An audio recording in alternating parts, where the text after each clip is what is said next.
Hello, my dear students. I hope you all are doing good. We were discussing your second chapter in international auditing and assurance, that is planning and risk assessment. So, we've discussed a few topics earlier in your previous first two videos. So, we've discussed the importance of quality control procedures. Now, in today's video, we will be moving on to the next topic. Okay.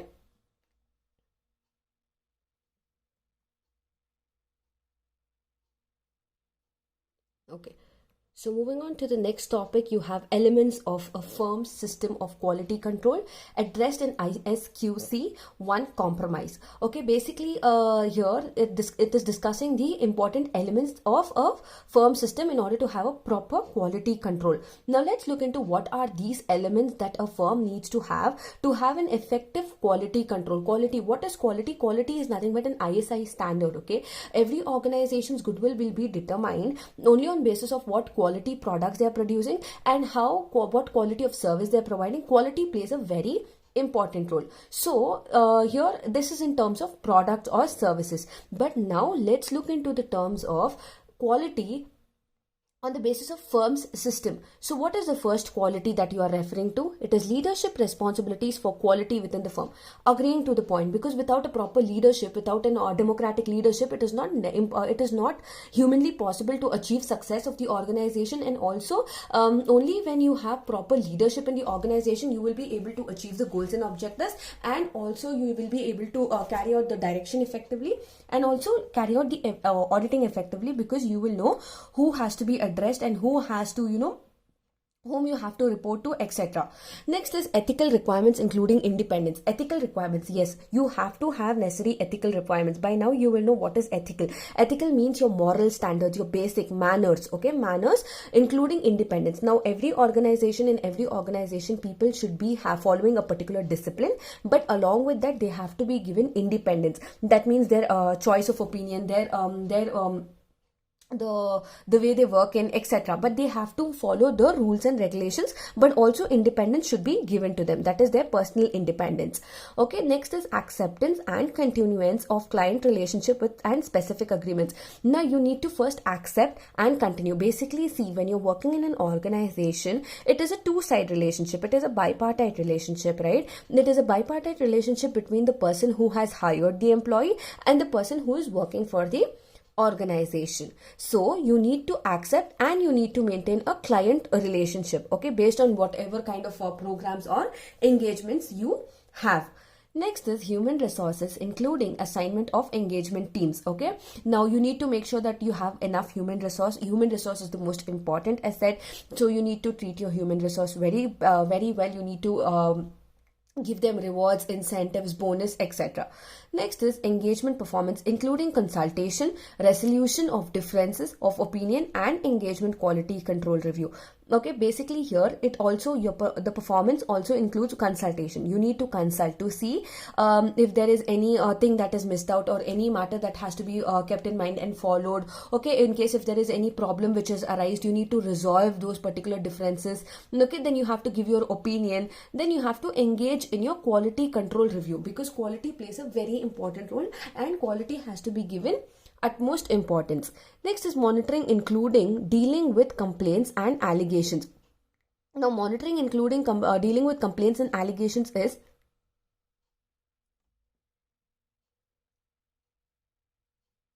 okay, monitoring including dealing with complaints and allegations. See, when an organized okay, allegations are nothing but you need to in case if there is any problem which is arised in an organization, you need to deal with their complaints. Okay, you need to deal with their complaints, you need to resolve the differences, you need to resolve the whatever allegations have been come up, and you need to ensure that you are solving the problem effectively. Now similarly you will see the points which are elaborated.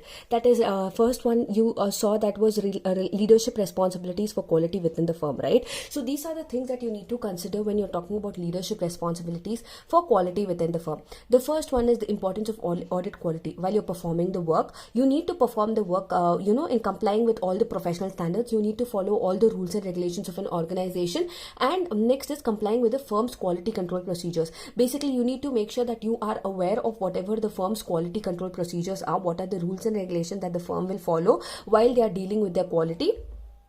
Okay, next is while you're making any product or service. Okay, next, issuing auditors report that they're appropriate in circumstances. Okay, you need to make sure that you are issuing auditors report that are appropriate in circumstances, like whatever the necessary information is there, you have to present these reports, and also make sure that only on those particular situations and those circumstances, whenever necessary, you need to give the auditors report. Now, the engagement team's ability to raise concern without fear of reprisals. Now, in case now, what is the responsibility of the engagement team? They have the right to even give a negative opinion. They should not worry about any fear. They should not have any fear of reprisals. Okay, they have to be very honest. They have to be very true, and they should have the ability to raise the concern in case if they are not, in case if they feel that there is any mistake or error. Next is the fact that quality is essential in performing audit engagements. Now, the fact that quality is essential in performing audit engagements, okay, that quality plays a very important role. By now we know that quality plays an important role, and we need to adhere to the rules and regulations in order to make sure that there is quality within the firm. Okay, in terms of leadership, there is quality within the firm.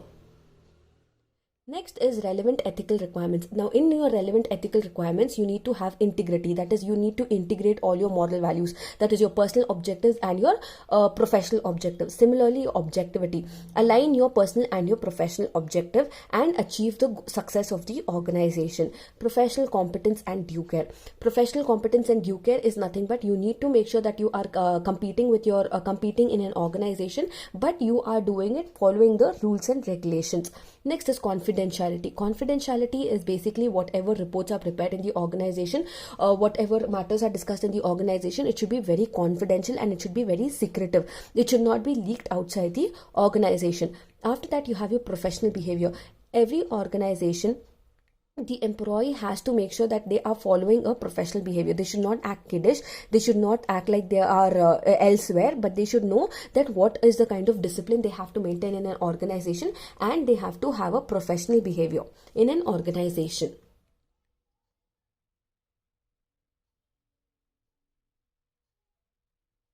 Next, you have acceptance and continuance of client relationships and audit engagements. And now here, it is basically the integrity of the principal owners, the key management, and those charged with the governance of the entity. Basically, these people have to make sure that they are maintaining good relationships. That is, the top management should make sure that they are maintaining good relationship with the clients and the employees. Okay, next is whether the engagement team is competent to perform the audit engagement and has necessary capabilities, including time and resources. You should also make sure to whomever you have given the responsibility to carry out the activity, to carry out the function, they should be competent enough. They should be, they should have their necessary skills and knowledge in order to carry out these activities, and they should be they should also have the resources in order to carry out these activities or engagement activities. Next, whether the firm and the engagement team can comply with relevant ethical requirements. So you need to make sure that whichever team you're hiring in order to carry out your activities, you need to make sure that this particular team will adhere to the ethical requirements, will follow necessary rules and regulations and guidelines, and will make sure that they are engaging and they are doing their work effectively.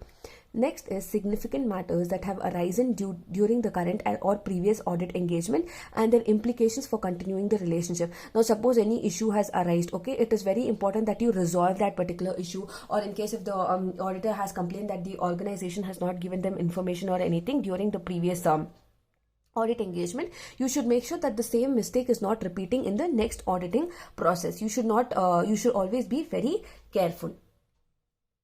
Next is engagement, performance, direction, supervision, and performance. So under this, you have your responsibilities, wherein you need to comply with the ethical rules and regulations. Okay, then you have to make sure that you are achieving the objectives. Then you have to take into consideration the entity, the nature of the business. Okay, whatever your business is into, what kind of products they are dealing with, what kind of service they are dealing with, etc. Then you have to also deal with the risk-related issues in case if any problem has arisen in the organization, or in case if the organization is facing any political risk or economic risk or legal risk, okay, technological risk, etc. You need to also take this into consideration. Then the detailed approach on performance of the engagement. You should also discuss it within your team members as to what is the detailed report in case if there is any problem. How do you solve this particular problem? Lastly, it is all about monitoring. Monitoring. Suppose you have a problem which is arisen in the organization. Okay, you come up with a solution. You check first whether the solution will be effective, whether the solution will be able to solve the particular problem. After that, what you do is you will make sure that you are implementing the solution. Then once you are implementing the solution and if the problem is being solved, you need to continuously monitor this particular problem in order to see some problem does not arise in the near future. Okay, you need to continuously monitor your audit engagement process also, that so that you know if the work is done effectively and you are achieving your objectives. Also, you should make sure that whatever audit reports or auditing is being done, you are complying with the rules and regulations and you're following all the rules and regulations. So this is with the previous topic about the elements. Next, moving on to your next topic, you have the objectives of the auditor. Now, as we all know, auditor is the most important person for the organization in order to carry out auditing. By now, we also know the auditor can be either internal auditor or an external auditor. So now let's look into what are the objectives of the auditor. So the first objective is the primary objective. This is the first and the most important objective. That is why it is known as primary objective. So first objective is examining the system of internal check. That is, whatever the organization is, whatever reports have been presented to the auditor, he needs to first check to see whether all the reports have been given to him and if all the reports are correctly given to him. Next, checking the arithmetical accuracy of books of accounts, verifying posting, costing, balancing, etc. So he needs to see whether the information that is given to him is accurate. Okay, he needs to check if any entry is involved twice, or if there is any misrepresentation of statements, if everything is balanced effectively, okay, whether the profit and loss balance is given right. He needs to check all of this. Next, he needs to verify the authenticity and validity of transaction. As I told you all that he needs to check if there is any duplication or any fraud which is being done. He needs to verify it. Next is checking the proper distinction of capital and revenue nature of transaction. As we all know by now, when you're preparing balance sheet, you'll know that is which are the revenue items and which are the capital items, right? So he needs to check the classification between them. All the revenue items should come under the revenue heading and all the capital items should come under capital heading. What will be your capital? It will be your fixed assets, okay, fixed asset, your plant and machinery, etc. Okay, so he needs to check if everything is being classified effectively. Next, confirming the existence and value of assets and liabilities. So after he has checked, he needs to go to the organization to see whatever has been entered. Suppose they have mentioned about plant and machinery in the balance sheet. He needs to go and see in the organization whether this plant and machinery is actually existing or not in the organization. Whether this machinery is actually available in the organization or not. He needs to go and check the existence of the value of asset. Next, verifying whether all statutory requirements are fulfilled or not. Next, he needs to check whether whatever reports have been prepared are according to the rules and regulations, whether they are following all the statutory requirements or not. He needs to see. Okay, seventh one is proving true and fairness of operating results presented by income statement and financial position presented by the balance sheet. So lastly he will check what is the income statement. Okay, what is the profit and what is the loss. Then he will also see what is the financial position that the organization has mentioned in the balance sheet. He will also see that whatever financial position has been stated, whether it is true or false. He will check everything. Next, that was the main function of the auditor before carrying out the auditing. Next is your subsidiary objective of audit.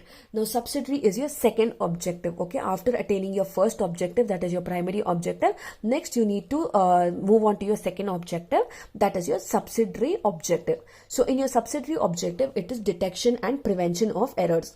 So, what are the errors that will happen? Okay, how will the errors happen? Now, sometimes errors can be sometimes error can be committed due to carelessness and negligence, or sometimes it can be errors which are committed with intentionally or unintentionally. Some errors are error of principle, error of omission. An error of omission means by mistake. Suppose you haven't recorded one particular entry, so by mistake you have omitted. Okay, error of commission and compensating errors. These could be the basic errors that could happen while recording. Okay, next is detection and prevention of frauds. After you detect any error, next the auditor needs to see whether there is any fraud which has been conducted. So how will you see whether there is any fraud? You will continuously check. Okay, what is the amount of transaction that has happened, how much they have recorded. Okay, then whether there is any miscellaneous entry which is being made. So you need to detect the fraud. So the fraud can be in the form of cash, misappropriation of cash. That is, they will be suppose the transaction is for 50,000, but they will mention 56,000 extra. Okay, extra 6,000 they'll mention. So that is misappropriation of cash, which is a fraud. Then misappropriation of good. Suppose they have purchased only one machinery, but they will put cost of two machineries, which is again a fraud. Then manipulation of accounts or falsification of accounts without any misappropriation. What they'll do is they will tend to record one particular transaction twice or thrice. Okay, they will record it up and down, or they will misappropriate the books of accounts. Okay, wrong recording, or they will do it intentionally or on the basis of committing a fraud. Next is under or overvaluation of stock. Under or overvaluation of stock is, suppose they will not mention the stock price effectively. Okay, what they'll do is, suppose if they have sold the stock to the customer at suppose 50,000. Okay, they will mention only 15,000. Why? Or 15,000 or 12,000. Why? Because they are showing a very less price, which means it is wrong. That is, you are undervaluing the stock. Overvaluation means, suppose you are selling it for 12,000, but you will record it as 50,000. That means you are overvaluing and showing the wrong amount. Okay, wrong amount, you're showing the false amount. So this is undervaluation or overvaluation of stock, which is a fraud. Okay, which is a fraud. Now sometimes this can happen on intention, or it can happen unintentionally. When it is happening unintentionally, it is a mistake, but it is when it is done intentionally, it means it is a fraud. Next is other objective. Other objective means to provide information to tax authority, to income tax authority. So whether they have paid their income tax effectively, what is the profit they are making, how much sales they are having in the organization, etc. Okay, then to satisfy the provision of Company Act, they should make sure that they are complying with all the rules and regulations of the Companies Act, how they have to run the particular company, how many employees they have, then how they have to make a payment to the employees, etc. They have to adhere to all rules and regulations of the Companies Act. Then to have moral effect, that is, they have to have a proper discipline in the organization. This also the auditor needs to check. Next is need to conduct an audit. Now let's see, after this particular topic of objectives, next is your need to conduct an audit. Let's see why is there a need to conduct an audit. So we have already discussed this topic in your first chapter, but we will again be discussing now. Okay, what is the need to conduct an audit? Firstly, you need to make sure that you are ensuring accountability. That is, you need to keep a track of who is accountable for what. Like, you will have different people in different departments, right? So every person will carry out sales, purchases, etc. So you need to keep a track of who's purchasing the raw materials, how much of sales you are getting, then what is the profit that you are making. So you need to keep a track. That is, you need to ensure accountability. Everyone is accountable for their own transactions, and they have to produce the financial statements for cross-checking of the performance to the auditor. Next is providing reliability. So when you have proper records and proper information, you will be reliable. Okay, you can rely on your financial statements, because the way you have recorded is very accurate. Okay, you will know that whatever information you're providing is based on your calculation, and it is the true and fair information that you are providing. That is why you can provide reliability. On basis of providing reliability, when you know you're providing true records, you will offer assurance, because you will tell that whatever I have prepared is 100% accurate. Okay, no audit, but here what it says is no audit can be 100% accurate. Even the auditor is a human. At times even he might go wrong in some places, and that is why it says that auditing will be right, but it cannot be 100% right. It cannot be 100% accurate. That can assure you, guarantee or anything. At times they might at times the auditor might also miss out on necessary information. He might also fail to detect any fraud or error. Okay, that is why it does not offer 100% assurance. Next is give a complete report. Give a complete report is basically when there is a particular transaction which is happening, you need to provide an up-to-date report. Okay, whatever the dealings are, whatever the purchasing, buying, selling, etc., whatever has happened, you need to give a complete up-to-date report in a chronological order, that is in a date-wise order. Then next is the power of feedback. Power of feedback is basically feedback is something that protects your business. That is basically, it is prevention of pound of both cure. It is basically a prevention of cure. Okay, and then basically what is happening here is, Okay, it provides a difference between the success and failure. So when you have good feedback, it means it is success. When you have bad feedback, it means it is a failure. So based on your audit report, how you're carrying out how you're producing your information to the auditor, after he's carrying out the auditing, he will give you a feedback whether the auditing, based on the auditing, you are being successful or you being unsuccessful. Based on whatever information you have provided to the auditor, he will carry out the auditing and he will tell you all. The auditor will give the feedback. Next is boosting credit rating and value. Boosting credit rating and value is nothing but it is the most attractive part of the business. Okay, business for lenders, creditors and investors. What is happening here is basically this particular credit rating and value will help you to stabilize the credit rating. Okay, credit rating of business. How will it do that is basically it will be doing it by providing assurance to the investors that is even the bank on site in the event need to take out on the expected loan. Okay, it will basically be giving assurance saying that whatever transactions are happening is effective and it is it is very secure. Okay, it is very secure. So you are giving a type of assurance to your investors, lenders and creditors. So that is how you are boosting your credit rating and value. You are increasing the value of your business, as well as in this way you will also enhance your auditing. Okay, so now we'll end with this particular topic. In your next topic, I will discuss from the components of audit risk in your next video.